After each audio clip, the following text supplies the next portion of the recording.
This is Plant-Based Briefing, How to Start a Sustainable At-Home Garden by Theresa Houghton at Colin Campbell Center for Nutrition Studies at nutritionstudies.org.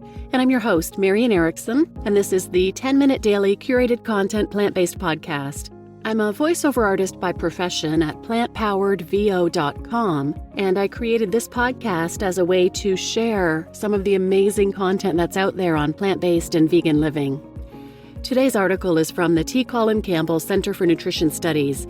Their mission is to promote optimal nutrition through science-based education, advocacy, and research. So now let's get to today's plant-based briefing. How to Start a Sustainable At-Home Garden by Theresa Houghton at nutritionstudies.org.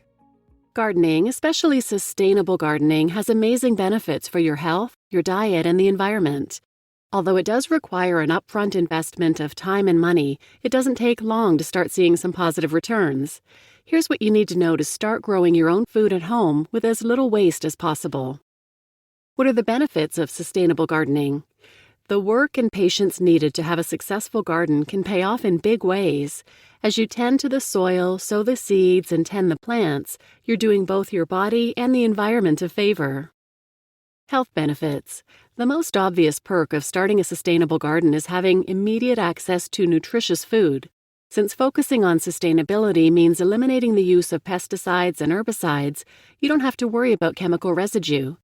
And when produce is picked and prepared or preserved at peak ripeness, you get the highest possible concentration of nutrients. Growing your own food also allows you to diversify your diet by experimenting with a wide variety of vegetables and fruits that aren't always easy to find at grocery stores. Gardening provides additional benefits for physical and mental health. Planting, watering, mulching, and weeding gets you outside in the fresh air and keeps you moving, which helps to bust stress and boost your mood. As you grow and harvest food, you'll be motivated to keep working on your garden and will be more inclined to eat nutritious meals made with the literal fruits of your labor. Environmental effects. A sustainable approach to gardening takes environmental impact into account, which provides additional benefits. Your personal environmental footprint gets smaller because the food doesn't have to travel to get to your plate. You have the option of creating a circular system in which you eat the food, compost the scraps, and feed the garden with the compost. You use less packaging since the food is never wrapped or put into bags. You can improve both soil and plant health by planting nitrogen fixers like beans. And plants develop strong root systems as they grow, which helps the soil stay in place and reduces runoff and erosion. Getting started with sustainable gardening. Tips. Even if you've never had a garden before, it isn't hard to get started with your own sustainable growing space. The first step is education. Learn which veggies are the easiest to grow and what can be planted together for best results. Find out how to maximize whatever space you have using raised beds, vertical space, and intensive planting. You'd be surprised how much you can grow in just a small area. But you can only get a good yield if the soil is healthy. Organic soil amendments and natural fertilizers improve soil health without adding chemicals. Research the options available in your area and choose products produced with the lowest environmental impact. You might even be able to get some for free. Check out this link here. What you plant has an effect on the environment too. Choose plants that grow well in your area, including ornamentals like shrubs, grasses, and flowers. These require fewer inputs and can help attract natural pollinators like bees and butterflies. Purchase heirloom seeds whenever possible. Or you can keep seeds from your harvest to plant again instead of buying new seeds. As you're tending your garden and caring for your lawn throughout the season, save any compostable organic matter. This includes grass clippings and leaves, vegetable and fruit scraps, and even coffee grounds. Start a compost heap or bin and continue adding to it over time to create your own nutrient-rich fertilizer. To reduce how much water plants need to grow, hold moisture in the soil using natural mulch like hay.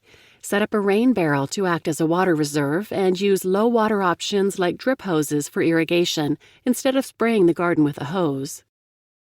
If you need help with your sustainable garden during the growing season, look for local gardening workshops or clubs where you can get your questions answered and pick up tips from experienced gardeners. Gardening for a whole food plant-based diet. Having your own sustainable garden makes it easier and tastier to follow a whole food plant-based diet. You always have a convenient source of fresh produce right outside your door that you can harvest any time to make colorful, nutritious dishes. When you garden with your family, it gets everyone involved in the process of growing, harvesting, and cooking or preserving the food. Preserving what you can't eat right away not only locks in peak nutrition to enjoy in future months, but also reduces the amount of food you have to buy over the winter. That's a win-win for nutrition and sustainability. If you don't have any space to garden at home but want to lower the environmental impact of your whole food plant-based lifestyle, consider one of these options: getting space at a local community garden, joining a community-supported agriculture (CSA) program through a local farm, or trying out some home gardening kits. You don't have to grow everything you eat to have a positive impact. Whether you try sustainable gardening with just a few plants or get ambitious with a sprawling backyard spread, you'll be making a difference for both the environment and your health.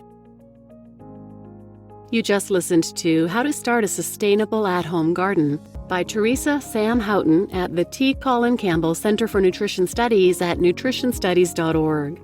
And I'm your host, Marian Erickson. Be sure to tune in to tomorrow's episode about CSA boxes, the pros and cons, and whether they're worth it or not.